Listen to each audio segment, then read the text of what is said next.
All right, you guys, now listen up. I've had some misunderstandings about what it is that I do with vintage amplifiers in the shop. So just hold on.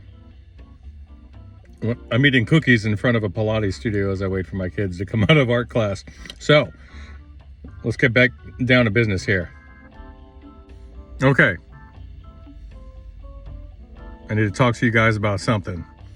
It's very important. Now, the philosophy of my shop as it pertains to the modification of vintage classic amplifiers is as such.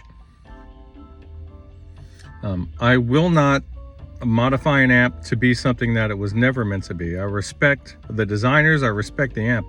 However, before all that stuff, I respect the customer.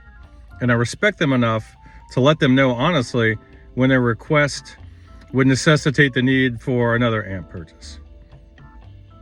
I don't worship golden calves here. I don't care what the amp is. If the customer needs it to do something and it's within reason, if it doesn't violate the topology, meaning if it comes to me having to add extra gain stages to a classic Fender amp, or say an old Vox or what have you, I'm not going to do that. I will, however, unlock some of the attenuated gain, and I will help it be what the customer wants it to be within those parameters, and that's fine. That, for my taste, is a tasteful mod. That's just me. Are there other shops that would indulge the customer in that type of amplifier surgery? Sure, there are. There are a lot. But I typically don't do that. Why? Well, for the aforementioned reasons. I respect the designer, I respect the design, I respect the amplifier, and I'm just not going to perform major irreversible surgery to an amp to an amp like that. I'm just not going to do that. However, again, within reason, I will absolutely revoice and free up some attenuated amplitude on behalf of the customer. I am not beholden to the gear page or the Marshall forum or any other online resource or message board or whatever. I'm not gonna bow down to people who judge an amp based upon how unplayed it looks. You know, like, hey, over on the gear page, you post up your amp. All they care about is how fresh it looks. The customers that I have, by and large, their amps come in hot and heavy. They come in dirty. They've been wrung out because these guys are playing them. What else are they going to look like? So that's that.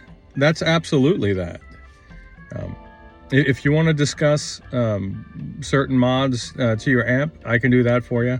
We can have a conversation and hash it out. However, I'm not going to be drilling your chassis.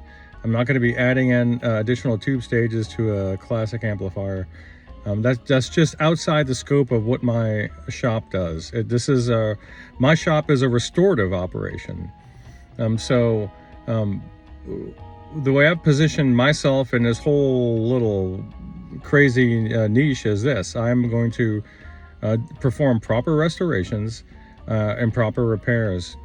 There are guys like, dude, send it over to Voodoo. Trace over to Voodoo in upstate New York is the man. Go send it to that dude. If you need extra gain without the issues or headaches, go send it to that guy because he knows what he's doing. And I'm sure there are tons of other guys that do it too, but that's just top of mind. So that's about all I got to say on that. So I hope this finds you guys well on a 2nd of January in 2026. It's a little rainy out here. I'm waiting for a customer to come around and do a pickup on that old Sun amp. That Model T is getting picked up today. So you guys take care out there. Bye.